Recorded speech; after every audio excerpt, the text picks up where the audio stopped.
ہمارے senior leader اور member parliament جناب میاں الطاف صاحب، ہمارے کوآرڈینیشن کمیٹی الیکشن کے چیئرمین جناب غیاث الدین صاحب، ہمارے ضلع صدر جناب راثر صاحب، میرے نوجوان ساتھی جناب سائم مصطفیٰ صاحب، یہاں پہ آئے ہوئے تمام نوجوانوں، بزرگوں، عزیز ہم وطنوں، السلام علیکم۔ 25 تاریخ کو ننر کے لوگوں نے فیصلہ کرنا ہے کہ وہ کس کو یہاں سے اپنے نمائندے کے طور پہ اسمبلی میں بھیجنا پسند کریں گے۔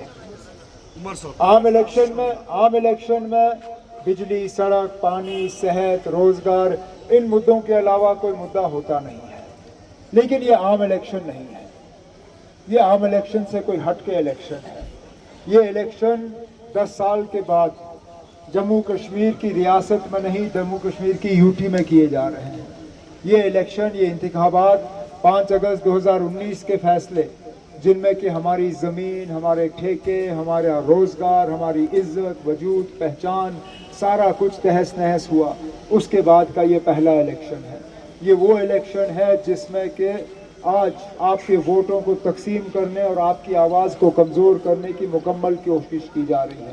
یہ وہ الیکشن ہے جس کے تحت بی جے پی والے چاہتے ہیں کہ جموں کشمیر کی اسمبلی سے 5 اگست 2019 کے منظوری میں جو ہے ایک مہر لگے، تاکہ وہ دنیا کو یہ جا کے کہیں کہ 5 اگست 2019 370 کا ہٹنا، 35A کا ہٹنا، ان تمام فیصلوں کے پیچھے جموں کشمیر کے لوگوں کی منظوری ہے۔ ہمیں اب یہ طے کرنا ہے کہ کیا ہم یہ پیغام باقی دنیا میں بھیجنا چاہتے ہیں یا نہیں۔ ہم کیا یہ کہنا چاہتے ہیں دنیا کو کہ آج ہم موجودہ حالات سے مطمئن ہیں، آج جبکہ ہمیں اپنی دریا پہ حق نہیں ہے، اپنی زمین پہ حق نہیں ہے، اپنی ہوا پہ حق نہیں ہے، اپنے روزگار پہ حق نہیں ہے۔ ہم سرکاری دفتر میں جاتے ہیں تو شاید ہی ہمیں کوئی ایسا ملے جو ہمیں سمجھ سکے، جو ہمیں پہچان سکے، جو ہمارے ساتھ بات کر سکے۔ آج ہمارے نوجوان جو ہیں بے روزگار ٹھوکریں کھا رہی ہیں۔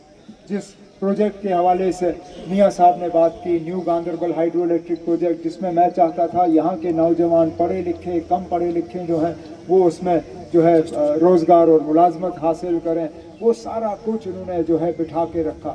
میاں صاحب نے یہاں کام گنے جو میرے حکومت کے دوران ہوئے، جب میں نے کوئی آپ پہ احسان نہیں رکھا، یہ کام کرنا میرا فرض تھا، کیونکہ آپ لوگوں نے میرے اوپر احسان کیا تھا مجھے ایم ایل اے بنا کے۔ اب بے شک میں ننر کا کبھی ایم ایل اے رہا نہیں ہوں، میں آپ کے ہمسائے کا ایم ایل اے تھا۔ اس بار پہلی مرتبہ آپ کو گاندربل کے ساتھ رکھا ہوا ہے، تو یہ میری خوش قسمتی ہوگی اگر ننر کے لوگ جو ہیں مجھے ایم ایل اے کے طور پہ قبول کر کے آپ مجھے اپنی نمائندگی کرنے کا موقع دیں۔ لیکن ایک چیز کے لیے آپ کو خبردار رہنا پڑے گا، اور وہ جو میں نے اپنی تقریر کے دوران کہا، آپ کے ووٹوں کو تقسیم کرنے کی جو لگاتار ایک سازش کی جا رہی ہے، اس سے بچ کے رہنا۔ یہاں وہ لوگ آئیں گے جنہوں نے جموں کشمیر میں تباہی کے لیے جو ہے بیج بوئے، جنہوں نے جموں کشمیر میں بی جے پی کے لیے دروازہ کھولا، آج وہ پھر کہیں گے ہم تمام مطالبے حل کریں گے، ہم بی جے پی کے خلاف اپنی آواز اٹھائیں گے، ہم 370 کو واپس حاصل کریں گے۔ لیکن خدا را ان سے پوچھئے کہ اس بار ووٹ لینے سے پہلے کم از کم 2014 کے ووٹ کا وہ حساب دیں۔ 2014 میں بھی یہی پی ڈی پی والے جگہ جگہ گئے اور ان کا ایک ہی نعرہ تھا، انہوں نے نہ بجلی کی بات کی، نہ سڑک کی بات کی، نہ صحت کی بات کی، نہ تعلیم کی بات کی، نہ روزگار کی بات کی۔ انہوں نے کہا تو یہ کہا کہ بی جے پی کو روکنے کے لیے پی ڈی پی کو جتوانا ضروری ہے، اور کشمیر میں 28 سیٹیں اس وقت پی ڈی پی کو ملی، اور وہ 28 کی 28 سیٹیں انتخابات کے بعد سیدھا جا کے بی جے پی کی گود میں بیٹھ گئے۔ آج بھی ان کا کچھ نہیں بدلا۔ آج بھی اگر خدا نہ خواستہ ہم سے کوئی چوک ہوئی، ان لوگوں نے دوبارہ بی جے پی کی یہاں پہ مدد کرنی ہے، اور پھر جتنا ہمارے پاس تھوڑا بہت کچھ بچا ہوا ہے وہ بھی رہ جائے گا۔ اس لیے مہربانی کر کے 25 تاریخ کو، آپ ابھی کچھ دن ہیں، آپ سوچئے، غور کریے کہ جموں کشمیر کا مستقبل جو ہے وہ کس کے ہاتھوں میں بہتر ہوگا۔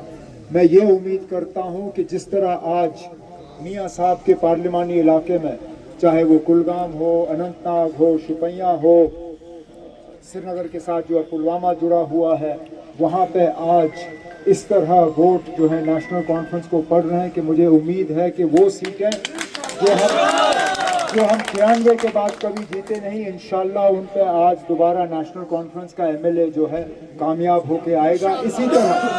اسی طرح میں چاہتا ہوں کہ گاندربل کے لوگ بھی 25 تاریخ کو مجھے آپ کی خدمت، آپ کی نمائندگی، آپ کے مطالبے حل اور BJP کو روکنے کے لیے جو ہے ووٹ دیں۔ یہی میری امید ہے، یہی میری گزارش ہے۔ بہت بہت شکریہ، السلام علیکم۔